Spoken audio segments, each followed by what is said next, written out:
Hallelujah.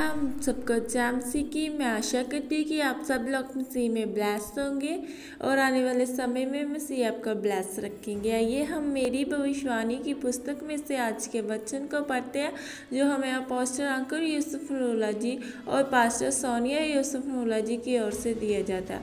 आइए हम इस वचन को पढ़ने से पहले कुछ देर प्रार्थना में जाएं। धन्यवाद यीशु मेरे सामर्थी खुदा, इस वचन के लिए तेरा थैंक्स करते हैं पिता, तेरे लहू में कवर करते हैं मेरे सामर्थी खुदा। ये वचन हमारी जिंदगियों में 100 गुना फल लेके आए पिता। अंधकार की शक्ति पिता इन वचनों में से कुछ चुराने ना पाए पिता। जिन जिन लोगों तक तेरा ये वचन जाए पिता, उनके घराने ब्लेस हो, उनके लव वंस ब्लेस हो मेरे परमेश्वर पिता। उनकी पिता जिंदगियों में ये वचन 100 गुना फल लेके आए पिता। अंधकार की शक्ति पिता इन वचनों में से कुछ चुराने ना पाए। आगे के समय को तेरे हाथों में सौंपते हैं, दुआ मांगते हैं यीशु नासरी के नाम से आमीन। आज का वचन पवित्रताई और अधीनगी में रहने का वेद। उसने हसनसा नामक अपनी चचेरी बहन को, जो एस्तर भी कहलाती थी, पाला पोसा था, क्योंकि उसके माता पिता कोई ना थे और वह लड़की सुंदर और रूपवती थी। और जब उसके माता पिता मर गए तब मोर्दकै ने उसको अपनी बेटी करके पाला। एस्तर 2:7। मेरे प्रिय, बाइबल में लिखा है कि अगर आप महान और ऊंचा होना चाहते हैं तो पहली चीज़ आपकी ज़िंदगी में पवित्रता ही होनी चाहिए। आपकी ज़िंदगी में आपका परमेश्वर के साथ संबंध होना चाहिए। और दूसरी चीज़, आप किसी ना किसी व्यक्ति के जो परमेश्वर के अधीन रहता हो, आपको उसके अधीन रहना चाहिए। अगर आप ध्यान से बाइबल में एस्तर के बारे में पढ़े तो लिखा है कि वो एक बचपन से ही पवित्रताई में चलने वाली लड़की थी। उसको सिखाया गया था कि परमेश्वर के वचनों पर किस तरह चलना है। एस्तर के माता पिता नहीं थे, वो अपने चचेरे भाई मोर्दकै के साथ रहती थी और वो उसके अधीन रहती थी और उसकी इसी पवित्रताई में रहने और अधीन रहने की खास आदत ने उसे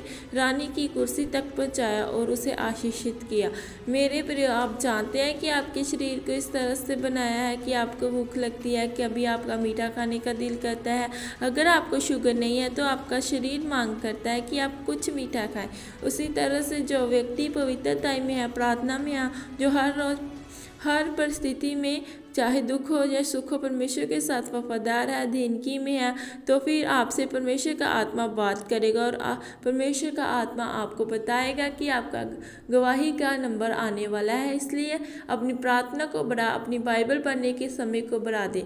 मेरे प्रिय, एस्तर और लड़कियों की तरह निराश हो सकती थी कि मेरे माता पिता नहीं है, मैं तो अपने रिश्तेदारों के घर में रहती हूँ।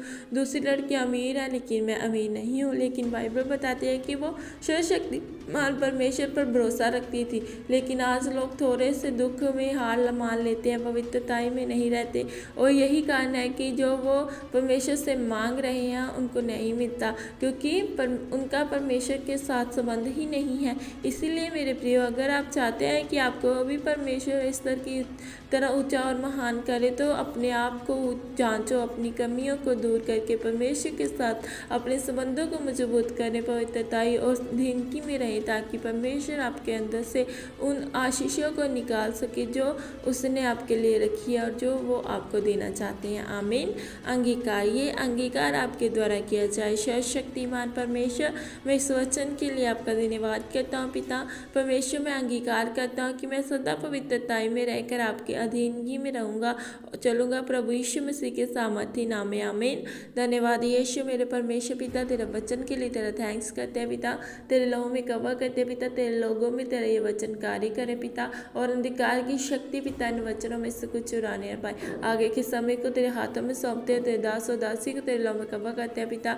दुआ मांगते हैं यीशु नासरी के नाम से। आमीन। आज का वचन, अगर आपको हमारी वीडियो अच्छी लगती है तो हमारे चैनल को सब्सक्राइब करें, बेल आइकन को दबाएं कि आने वाली हर वीडियो का नोटिफिकेशन आपको मिले। सबको जय मसीह की। God bless you all. आमीन।